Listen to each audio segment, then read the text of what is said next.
காற்று தத்துவத்தில் போய் சந்திரன் ராகுவோட சேர்ந்துருக்கிறார். நாம பொதுவாக என்ன சொல்லுவோம், ஜாதகம் பார்த்துட்டு உனக்கு என்னப்பா 2ஆம் அதிபதி 9ஆம் இடத்துல சூப்பராக இருக்குது அப்படிம்பாங்க. ஆனால் அங்கே ராகு சேர்ந்ததுன்னா டோட்டல் வாஷ் அவுட் பண்ணிவிடுவார்.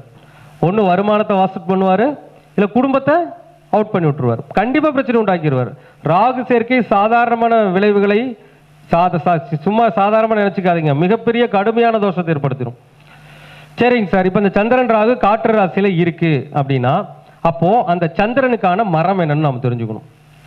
ஏன்னா மரங்கள் சுவாசிக்கக்கூடியது இல்லையா, நமக்கு காற்றை வழங்குவதே எதுங்க, மரங்கள் தான். அப்போ இந்த இடத்துல நாம் என்ன பரிகாரம் பண்ணணும்னா, இதுக்கு நான் அடுத்த மெத்தேடு சொல்றேங்க. காத்து அப்படிங்கிறது என்னங்க, மரங்கள் தரக்கூடிய ஒரு விஷயம். சந்திரன்னா வாழை மரம். அப்போ திங்கக்கிழமை ராகுகாலம் எத்தனை மணிக்கு வரும்? 7:30 to 9 திங்கக்கிழமை ராகு காலம் வரும் இல்லைங்களா. அப்போ அந்த 7:30 to 9 டைமில் அந்த ராகு காலத்தில் வாழை மரத்தை ஒரு அருவாளத்தை வெட்டிருங்க.